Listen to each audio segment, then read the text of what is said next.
Chemistry एक ऐसी science है जो हमारे डेली लाइफ का हिस्सा है, चाहे वो कुकिंग हो, चाहे ब्रीदिंग हो या फिर फ़ोन यूज करना हो, हर तरफ केमिस्ट्री का यूज होता है।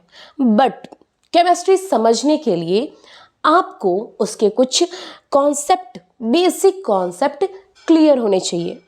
तो इस वीडियो में हम शुरू करने वाले हैं एक नए चैप्टर के साथ जिसका नाम है some basic concept of chemistry.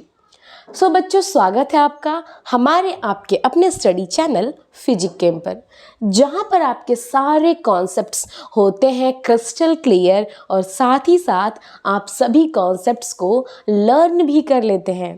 तो बच्चों, इस सेशन में हम क्या समझने वाले हैं?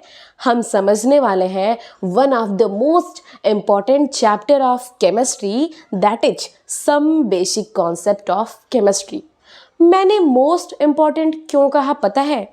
क्योंकि अगर आप 11th में हैं या 12th में या किसी भी एंट्रेंस एग्जामिनेशन के प्रिपरेशन कर रहे हैं तो ये चैप्टर आपका इम्पॉर्टेंट चैप्टर है, क्योंकि इस चैप्टर से अक्सर क्वेश्चन पूछे जाते हैं बोर्ड एग्जामिनेशन में भी, एंट्रेंस एग्जामिनेशन में भी, इवन आपके क्लास 11th में भी। तो ये चैप्टर आपका बहुत ही इम्पॉर्टेंट चैप्टर है और इस चैप्टर में हम समझने वाले हैं बहुत ही बेसिक कॉन्सेप्ट केमिस्ट्री के। So, without any delay, let's start the chapter. बच्चों, की कॉन्सेप्ट जो इस चैप्टर में हम कवर करने वाले हैं वो है इम्पॉर्टेंस ऑफ केमिस्ट्री। सबसे पहले हम समझेंगे इम्पॉर्टेंस ऑफ केमिस्ट्री, देन हम समझेंगे लॉज ऑफ केमिकल कॉम्बिनेशन, फिर हमें समझना है mole concept and atomic mass, and then हमें समझना है स्टाइक्योमेट्री।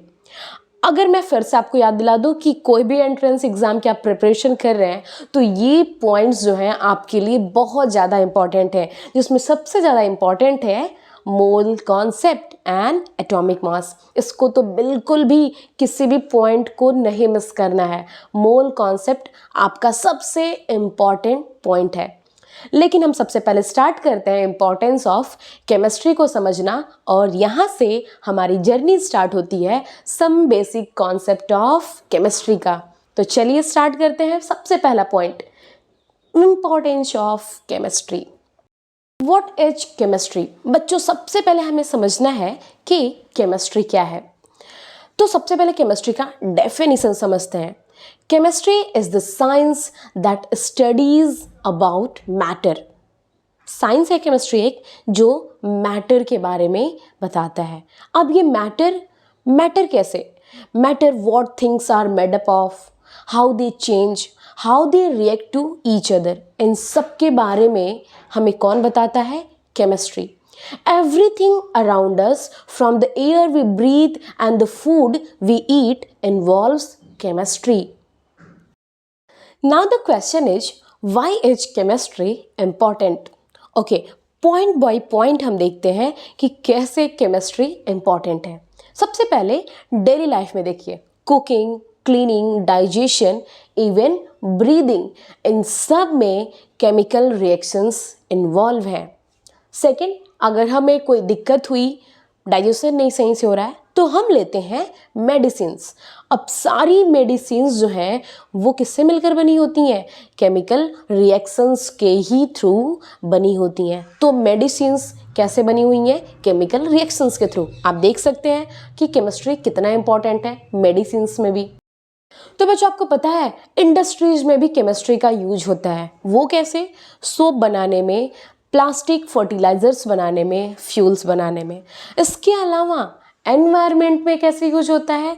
तो वेस्ट पोल्यूशन कंट्रोल करने के लिए जो भी इको फ्रेंडली इक्विपमेंट्स बनाए जाते हैं उन सब में केमिस्ट्री का ही यूज होता है। इन सब के अलावा अगर आप एनर्जी प्रोडक्शन में देखें तो उसमें भी बहुत सी चीज़ें केमिस्ट्री के ही हेल्प से बनती हैं। इवन सोलर पैनल जिसको हम यूज करते हैं इलेक्ट्रिसिटी के प्रोडक्शन के लिए, उसमें भी केमिकल इक्वेशंस इन्वॉल्व होते हैं। तो ये तो रहा, हमने देखा कि केमिस्ट्री के कितने इम्पॉर्टेंट यूजेस हैं। बच्चों जितने भी इम्पोर्टेंस केमिस्ट्री के हमने अभी समझे, उन सभी इम्पोर्टेंस में एक वर्ड कॉमन था, and that is chemical reaction, chemical equation. बार बार इस वर्ड को मैं रिपीट कर रही थी। क्या आपको इसके पीछे का सेंस पता है? हाँ, इसी से हम अगला टॉपिक अपना कैच करने वाले हैं, हाउ डू सब्सटेंस कंबाइन। आपको पता है everything around us is made up of different different element, और ये एलिमेंट्स रैंडम ही किसी अनदर एलिमेंट में चेंज नहीं होते हैं। कोई भी एक कंपाउंड अनदर एलिमेंट या कंपाउंड में सडनली चेंज हो जाता है। ये चेंज होने के लिए किसी न किसी सर्टेन लॉज को फॉलो करते हैं। कंपाउंड अनदर कंपाउंड में चेंज होने के लिए, एलिमेंट अनदर एलिमेंट में चेंज होने के लिए कुछ सर्टेन लॉज को फॉलो करता है, और उन सर्टेन लॉज को ही हमें समझना है अपने नेक्स्ट टॉपिक में, जिसका नाम है लॉज ऑफ केमिकल कॉम्बिनेशन। यानी अब हम समझेंगे इसमें कि कैसे कोई सब्सटेंस एक दूसरे सब्सटेंस से कंबाइन करता है, किन रूल्स को वो फॉलो करता है। तो हमें समझ में आ जाएगा कि केमिस्ट्री आखिर इतना इम्पॉर्टेंट कैसे है, by the laws of combination. तो चलिए समझते हैं दूसरा पॉइंट, जिसका नाम है लॉज ऑफ केमिकल कॉम्बिनेशन। बच्चों, क्या आपने कभी कैंडल जलाया है? जब आप कैंडल को जलाते हो तो वो धीरे धीरे मेल्ट हो जाता है या फिर इवापोरेट हो जाता है। इन दोनों ही कंडीशन में कहीं ना कहीं उसका टोटल मास एग्जिस्ट करता है। और ऐसा क्यों होता है, इसके पीछे भी एक लॉ है, और इसी लॉ का नाम है लॉ ऑफ कंजर्वेशन ऑफ मास। इसमें क्या होता है कि जो भी प्रोडक्ट होते हैं और उनका जो मास होता है वो ना तो क्रिएट होता है और ना ही डिस्ट्रॉय होता है, बल्कि वो जो प्रोडक्ट्स होते हैं और जो रिएक्टेंट्स होते हैं उसी में इसका मास कहीं ना कहीं रीअरेंज हो जाता है। तो समझते हैं पहले इसी लॉ को, इसके डेफिनेशन और एग्जाम्पल के साथ। सबसे पहला लॉ जो हमें समझना है वो है law of conservation,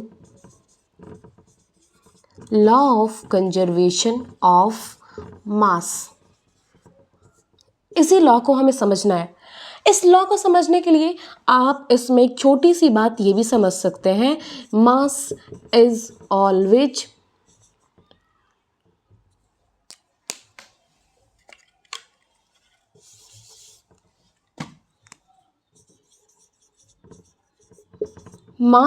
always same. Law of conservation of मास में मास जो होता है हमेशा सेम होता है। This law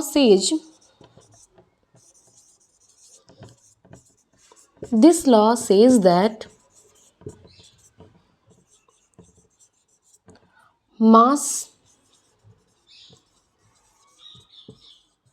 cannot be created or destroyed.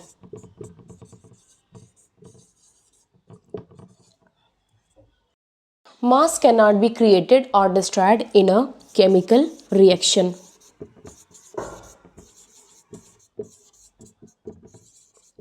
Chemical reaction में मास जो होता है वो ना तो क्रिएट किया जाता है और ना ही डिस्ट्रॉय होता है। जो केमिकल रिएक्शन होता है उसमें जो रिएक्टेंट्स होते हैं उसके रिएक्टेंट्स के मास और जो प्रोडक्ट होगा, इन्हीं दोनों में जो टोटल मास जो होता है वो रीअरेंज हो जाता है। यानी mass of reactants is equal to the mass of product, ये इन्हीं में रीअरेंज रहता है। एग्जाम्पल के थ्रू हम इस लॉ को पहले समझते हैं, क्योंकि सबसे ज़्यादा नेसेसरी हमारे एग्जाम्पल ही है। फॉर एग्जाम्पल, अगर आपने देखा है combustion of carbon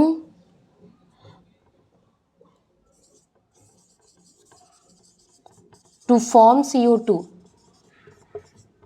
CO2 को फॉर्म होना देखा है तो आपने देखा होगा कार्बन और ऑक्सीजन, और ये फॉर्म किया है CO2।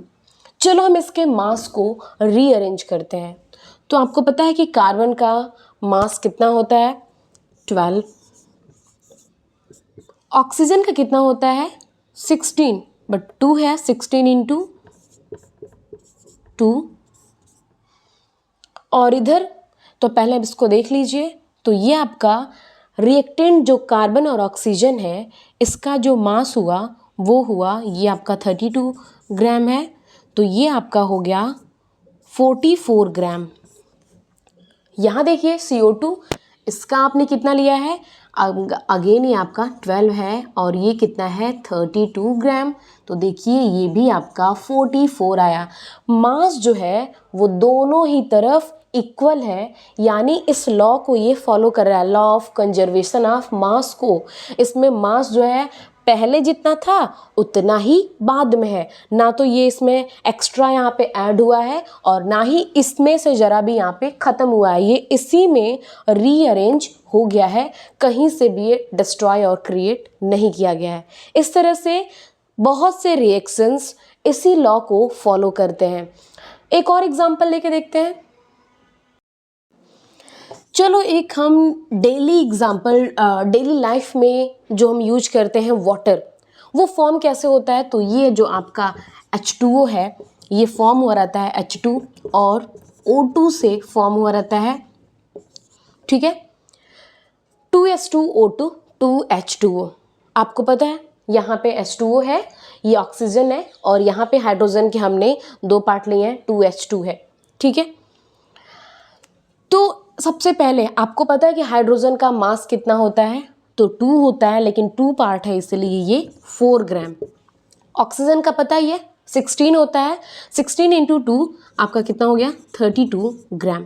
यहीं पर ऐड कर लेते हैं तो ये होगा आपका 36। अब इधर देख लीजिए, आपका ऑक्सीजन भी 2 है और हाइड्रोजन भी 4 है, तो ये आपका कितना हो गया, ये भी हो गया 36 ग्राम। इस तरह से जो मास था रिएक्टेंट्स का, वही मास है प्रोडक्ट का। अगर आप लेबोरेटरी में कोई कंपाउंड लेते हैं तो पहले हम उसका मास चेक करते हैं कि कितना कितना किस मास में आपने लिया है, फिर जो आपका रिएक्टेंट रिएक्शन के बाद जो प्रोडक्ट होता है उसका मास भी इतना ही आना चाहिए, इक्वल होना चाहिए।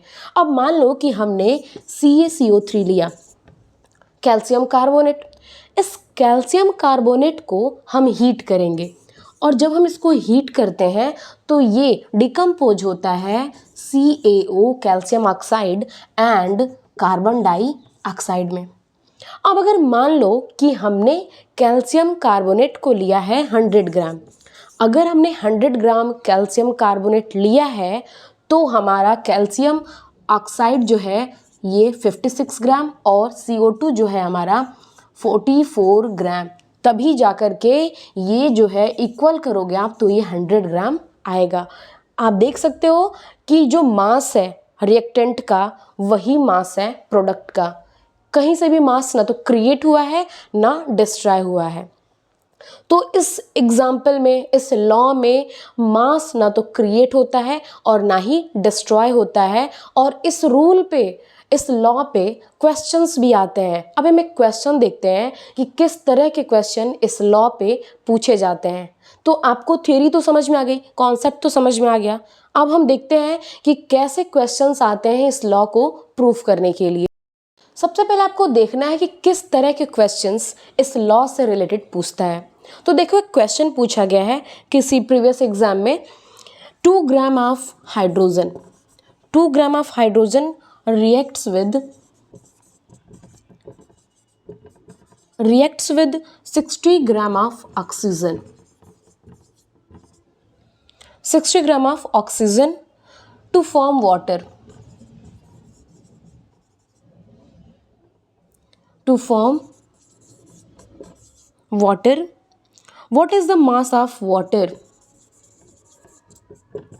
What is the mass of water in this reaction?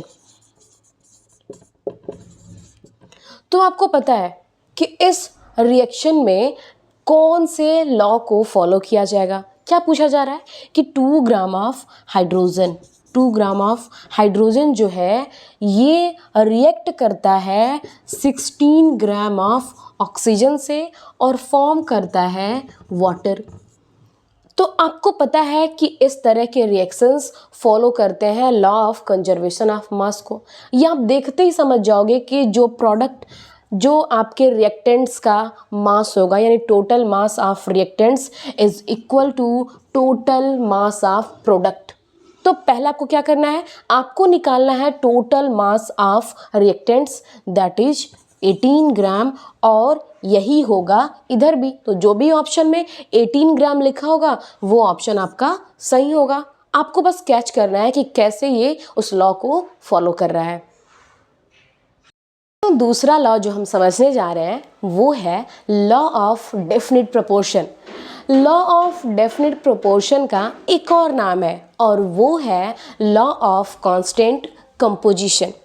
ये लॉ कहता है कि कोई भी केमिकल कंपाउंड एक डेफिनिट रेशियो से, अपने रेशियो में अपने एलिमेंट से बना होता है।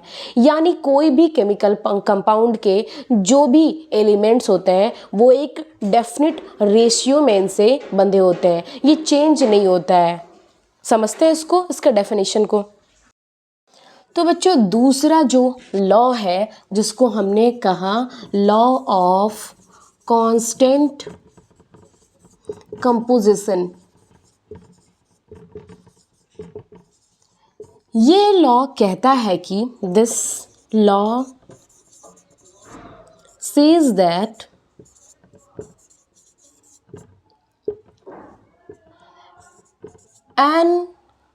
a chemical compound says that a chemical compound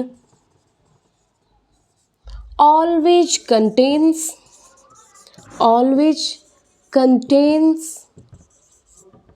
same element,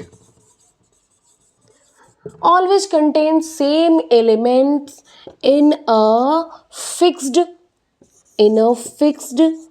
proportion by mass।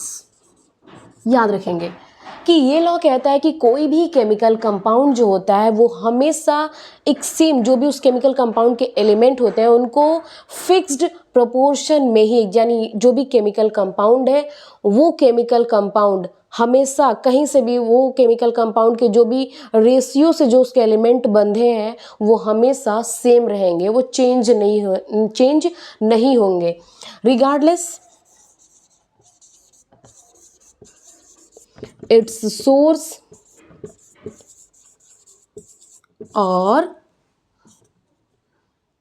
or method of preparation।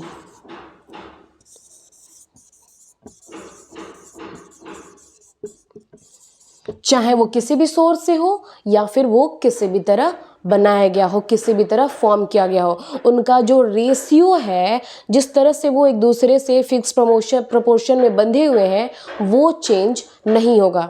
पानी जैसे अगर आपने लिया तो पानी अगर आपके रूम की किचन का, आपके किचन का हो या फिर वो नाले का पानी हो, वाटर का जो फिक्स्ड प्रोपोर्शन है, जो उसके एलिमेंट्स का फिक्स्ड प्रोपोर्शन है वो चेंज नहीं होगा। ये लॉ यही स्टेट करता है कि कोई भी केमिकल कंपाउंड आप लेंगे उसके एलिमेंट्स जिस फिक्स्ड प्रोपोर्शन में बंधे रहेंगे, जिस फिक्स्ड प्रोपोर्शन में हैं वो चेंज नहीं होगा, चाहे वो किसी भी सोर्स से हो या किसी भी मेथड ऑफ प्रिपरेशन से हो। कार्बन डाइऑक्साइड आपने बर्निंग ऑफ वुड से लाया है या फिर किसी पेपर को जला करके लाए हैं, दोनों ही जगह कार्बन डाइऑक्साइड का जो रेशियो होगा वो सेम होगा। और यही ये लॉ जो है लॉ ऑफ कांस्टेंट कंपोजिशन, या जिसे आप लॉ ऑफ डेफिनिट प्रोपोर्शन भी कहते हैं, इसी को ये स्टेट करता है। समझ में आ गया कि आपने जो वाटर अपने हाथ में लिया है, जो आप पीने के लिए यूज कर रहे हैं, जो आपके किचन में है, जो आपके वॉशरूम में है, या फिर नाली का है या रिवर का है या फिर कैनल का है या फिर वाटरफॉल का है, हर जगह वाटर का जो फिक्स्ड रेशियो है दैट इज वो क्या रहेगा, सेम रहेगा, वो चेंज नहीं होगा। उसी तरह से कार्बन डाइऑक्साइड है या फिर कोई भी केमिकल कंपाउंड है, उन सभी के जो फिक्स्ड रेशियो हैं वो कहीं से भी कंपाउंड है उन सभी के सेम रहते हैं। ठीक है, ये लॉ आई होप आपको क्लियर हो गया होगा। एग्जाम्पल्स के थ्रू, क्वेश्चंस के थ्रू हम देखते हैं कि किस तरह से इस पे क्वेश्चन पूछे जाते हैं। For example CO2 chemical compound always contains carbon and oxygen and इसका फिक्स्ड रेशियो क्या है, कार्बन 12 ग्राम एंड ऑक्सीजन 32 ग्राम। इसका ये फिक्स्ड प्रोपोर्शन है 12 ग्राम एंड 32 ग्राम। रेशियो क्या होगा इसका, 12 ग्राम 32 ग्राम, क्या 3 इंटू 3:8। तो ये जो 3:8 है ये हमेशा रहेगा CO2 का। 3:8 जो है ये हमेशा रहेगा, ये चेंज नहीं होगा कभी भी। आपका कार्बन डाइऑक्साइड कहीं से भी आपको मिल रहा हो, कोई भी सोर्स हो उसका, कोई भी मेथड हो प्रिपरेशन का, इसका जो फिक्स्ड रेशियो है ये चेंज नहीं होगा, ये 3:8 ही रहेगा। For example if I take ammonia NH3, तो यहाँ पे इसका जो रेशियो है वो 14:3 है। अब ये रेशियो आप अमोनिया को लैब में बनाएं या फर्टिलाइज़र में बनाएं, दोनों ही जगह अमोनिया का जो रेशियो है ये फिक्स्ड रहेगा, ये चेंज नहीं होगा। तो ये जो है ये सभी एग्जाम्पल फॉलो कर रहे हैं लॉ ऑफ कांस्टेंट प्रोपोर्शन को, या आप कह लें लॉ ऑफ डेफिनेट प्रोपोर्शन को। बच्चों एक क्वेश्चन देखेंगे और क्वेश्चन है कि if 2.8 gram of hydrogen reacts with 22.4 gram of oxygen to form water form कर रहा है। The mass ratio of hydrogen and oxygen in water, तो आपसे हाइड्रोजन और ऑक्सीजन का मास रेशियो पूछा जा रहा है वाटर में। ये क्वेश्चन बहुत ही सिंपल है और अभी हमने जो लॉ पढ़ा है उसी लॉ से रिलेटेड है। अब ये वाटर मैंने आपको बताया कि ये वाटर कहीं से भी आप लेकर आएँ, इस वाटर का जो फिक्स्ड प्रोपोर्शन है, इनके एलिमेंट्स के जो रेशियोज हैं, फिक्स्ड रेशियोज हैं, वो चेंज नहीं होगा। और फिक्स्ड रेशियो क्या है, 1:8 ये रेशियो है और ये रेशियो चेंज नहीं होगा, चाहे वो वाटर कितना भी ग्राम अमाउंट में लिया गया हो, किसी भी सोर्स से आ रहा हो, किसी भी मेथड ऑफ प्रिपरेशन से आ रहा हो, उसका फिक्स्ड रेशियो नेवर चेंज। बच्चों हमने लॉ ऑफ डेफिनिट प्रोपोर्शन या जिसे आप कहते हैं लॉ ऑफ कांस्टेंट प्रोपोर्शन और साथ ही law of conservation of mass, इन दोनों को ही कंप्लीट कर लिया है। नेक्स्ट वीडियो में हम समझने वाले हैं लॉ ऑफ मल्टीपल प्रोपोर्शन और साथ ही अवोगाड्रो लॉ एंड गै-लुसाक लॉ। ये तीनों लॉ बहुत इंपॉर्टेंट हैं, तो हमारे साथ बने रहिएगा नेक्स्ट वीडियो में भी। आज के लिए इसे आप प्रिपेयर करेंगे।